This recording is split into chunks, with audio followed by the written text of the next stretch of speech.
అందరికీ స్వాగతం. ఈరోజు మన పరిశీలన ఒక కొత్త రియల్ ఎస్టేట్ ప్రాజెక్ట్ గురించి. సొంత ఇల్లు. అది అందరి కల కదా. అవును, తప్పకుండా. అలాంటి ఒక అవకాశం గురించి మనకు కొంచెం సమాచారం అందింది. అదేమిటో లోతుగా చూద్దాం. సరే. మన దగ్గర ఎలైట్ టౌన్షిప్ జేపీ నగర్ కల్వకుర్తికి సంబంధించి ఒక ప్రచార పత్రం లాంటిది ఉంది. ఇందులో ఏముందో చూద్దామా? చూద్దాం. ఈ ఎలైట్ టౌన్షిప్ అనేది జేపీ నగర్ అంటే కల్వకుర్తి దగ్గర 23 ఎకరాల్లో డెవలప్ చేస్తున్నారట.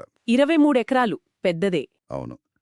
ప్రీమియం గేటెడ్ కమ్యూనిటీ అని చెప్తున్నారు. అంటే కేవలం ప్లాట్లు అమ్మడం కాకుండా ఒక కంప్లీట్ లైఫ్ స్టైల్ డెస్టినేషన్ లాగా అనమాట.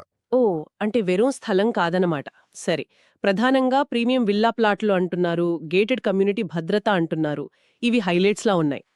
ఇంకా మౌలిక సదుపాయాల గురించి కూడా చెప్పారు. 40 అడుగులు 33 అడుగుల సీసీ రోడ్లట. సీసీ రోడ్లు 40, 33 అడుగులు అంటే స్టాండర్డ్ సైజులే. అలాగే అండర్ గ్రౌండ్ డ్రైనేజీ, ఎలక్ట్రిసిటీ, ప్రతి ప్లాట్కు వాటర్ ట్యాప్ కనెక్షన్, 5 అడుగుల ఫుట్పాత్లు కూడా ఉన్నాయట. అంటే ఈ అండర్ గ్రౌండ్ వ్యవస్థలుండటం మంచి విషయం. బయటకు వైర్లు, డ్రైనేజీలు కనిపించవు కదా. అవును, నీట్గా ఉంటుంది. ఆ ప్రాంతం లుక్ బాగుంటుంది, నిర్వహణ కూడా తేలికవుతుంది. వాళ్ళు ప్రీమియం అంటున్నారు కాబట్టి ఇవి కనీస అవసరాలని చెప్పొచ్చు. కరెక్ట్. ఇక భద్రత గురించి కూడా ప్రత్యేకంగా చెప్పారు. ప్రతి రోడ్లో సీసీ కెమెరాలుంటాయట, స్మార్ట్ సోలార్ లైటింగ్ కూడా. సెక్యూరిటీ ఫీచర్స్ బానే ఉన్నాయి. రాత్రిపూట కూడా భద్రత ఉంటుంది. అవును, నివాసితులకు కొంచెం ధైర్యంగా ఉంటుంది. ఇకపోతే జీవన శైలి సౌకర్యాలు, ఇక్కడే అసలు విషయం ఉన్నట్టుంది. ఏమేమున్నాయి? ఈ పత్రంలో 1 ఎకరం ఓపెన్ పార్క్ అంటున్నారు. పిల్లల కోసం వేరే park, open gym, jogging track, ఇవన్నీ హెల్త్కి సంబంధించినవి. ఓ, బావుంది. వీటితో పాటు రిసార్టు, స్విమ్మింగ్ పూల్ కూడా ఉన్నాయట. ఇంకా వాలీబాల్, షటిల్ కోర్ట్స్ కూడా. రిసార్ట్ కూడానా? అంటే కేవలం నివాసమే కాదు, కొంచెం వినోదం, అలా ఎంజాయ్ చేయడానికి కూడా ప్లాన్ చేసినట్టున్నారు.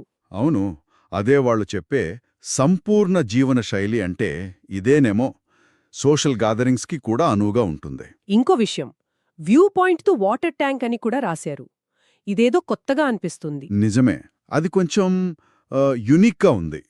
బహుశా చుట్టుపక్కల వ్యూ బాగుంటుందేమో, దాన్ని క్యాపిటలైజ్ చేద్దామని అనుకున్నారేమో. కావచ్చు. అయితే ఈ రిసార్ట్, స్విమ్మింగ్ పూల్ లాంటివి ఉన్నప్పుడు వాటి నిర్వహణ చాలా ముఖ్యం. బయటివాళ్లు వస్తూ పోతూ ఉంటే అది నివాసితుల ప్రశాంతతను డిస్టర్బ్ చేస్తుందా అన్నది కూడా ఆలోచించాలి. అవును, అది నిజమే. నిర్వహణ ఎవరు చూస్తారు? దాని గురించి కూడా మూలంలో రాశారు. సెక్యూరిటీ గార్డులు ఉంటారని, రిసార్ట్ నిర్వహణ అంతా కంపెనీయే చూసుకుంటుందని చెప్పారు. అయితే కొంతవరకు యంతం కావచ్చు. అవును, ఆ నిర్వహణ బాధ్యత వాళ్లదే అయితే అది కీలకమైన పాయింట్. సరే, ఇన్ని సౌకర్యాలు ఉన్నాయి కాబట్టి పెట్టుబడి పరంగా కూడా ఇది మంచి అవకాశమని వాళ్లు నొక్కి చెబుతున్నారు. మరి లొకేషన్ ఎలా ఉంది? దానివల్ల ఏమైనా అడ్వాంటేజ్ ఉందా? లొకేషన్ వివరాలు కూడా ఇచ్చారు.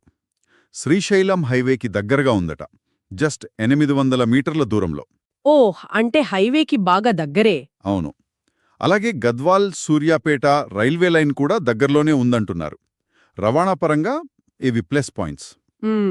ఇంకా సమీపంలో మెడికల్ కాలేజ్ రాబోతోందని, 1000 కోట్ల బడ్జెట్తో ఫ్రూట్ ప్రాసెసింగ్ యూనిట్ కూడా రాబోతుందని ప్రస్తావించారు. ఓ, గవర్నమెంట్ ప్రాజెక్టులు కూడా ఉన్నాయన్నమాట. అవును. వీటితో పాటు శ్రీశైలం తిరుపతి హైవేల మధ్య కనెక్టివిటీ, రాబోయే గ్రీన్ఫీల్డ్ రోడ్కి దగ్గరగా ఉండటం కూడా చెప్పారు. అంటే భవిష్యత్తులో డెవలప్మెంట్కి స్కోప్ ఉందనేది వాళ్ల వాదన. ఖచ్చితంగా. అంటే ఈ రాబోయే ప్రాజెక్టులు, కొత్త రోడ్లు, ఇవన్నీ పేపర్ మీద చాలా ఆకర్షణీయంగా కనిపిస్తాయి. ఇవన్నీ అనుకున్నట్టు జరిగితే ఆ ప్రాంతం విలువ పెరుగుతుంది. అవును. అయితే మనం గమనించాల్సిందేంటంటే ఈ ప్రాజెక్టుల ప్రస్తుత స్టేటస్ ఏంటి, అవి పూర్తి కావడానికి ఎంత టైం పడుతుంది, వాటి వల్ల వచ్చే ఇతర ప్రభావాలేంటి, ఇవన్నీ కూడా ఆలోచించాలి. నిజమే, కేవలం దగ్గరాని చెప్పడం కాదు, వాటి వాస్తవ పరిస్థితి తెలుసుకోవడం ముఖ్యం. అవును. ఇక నిర్వహణ గురించి ఇందాక అనుకున్నాం కదా, సెక్యూరిటీ రిసార్ట్ మేనేజ్మెంట్ కంపెనీయే చూస్తుందని చెప్పారు. గేటెడ్ కమ్యూనిటీల్లో ముఖ్యంగా ఇలాంటి అదనపు సౌకర్యాలున్నప్పుడు లాంగ్ టర్మ్ మెయింటెనెన్స్ అనేది చాలా చాలా ముఖ్యం. అప్పుడే ఆ సౌకర్యాల విలువ ఉంటుంది. కరెక్ట్, లేకపోతే కొన్నాళ్లకే పాడైపోతాయి. అవును, నివాసితులకు ఆశించిన లైఫ్ స్టైల్ అందదు. మొత్తానికి ఈ సమాచారం బట్టి చూస్తే ఎలైట్ టౌన్షిప్ అనేది ఆధునిక సౌకర్యాలు, వ్యూహాత్మక స్థానం అంటే ఈ రాబోయే ప్రాజెక్టులను బట్టి ఇంకా పెట్టుబడి అవకాశమున్న ప్రాజెక్ట్లాగా అనిపిస్తోంది. అవును, ప్రాథమికంగా ఆసక్తికరంగానే ఉంది. మరిన్ని వివరాలు కావాలంటే వాళ్ళొక నంబర్ కూడా ఇచ్చారు, 9848525246. దీన్ని సంప్రదించవచ్చని ఉంది. సరే, అయితే ఎప్పుడైనా సరే ఇలాంటి రియల్ ఎస్టేట్ పెట్టుబడి పెట్టే ముందు ఈ చెప్పిన విషయాలన్నీ స్వయంగా వెరిఫై చేసుకోవాలి. చుట్టుపక్కల చూడాలి, ఆ డెవలప్మెంట్ ప్లాన్స్ ఎంతవరకు నిజమవుతాయో అంచనా వేసుకోవాలి. ఖచ్చితంగా గుడ్డిగా నమ్మకూడదు. సరే, ఇక ముగించే ముందు ఒక చిన్న ఆలోచన. ఇలాంటి టౌన్షిప్లు వస్తున్నాయి కదా, ఆధునిక సౌకర్యాలిస్తామంటున్నారు, లొకేషన్ అడ్వాంటేజ్ అంటున్నారు. ఈ రెండింటి కలయిక ఆ ప్రాజెక్ట్ దీర్ఘకాలిక విలువను నిజంగా ఎంతవరకు ప్రభావితం చేస్తుంది, ఎలా చేస్తుంది? మంచి ప్రశ్న. దీని గురించి ఆలోచిస్తూ ఉండండి. ఈ రోజుకి సెలవు. మళ్ళీ కలుద్దాం.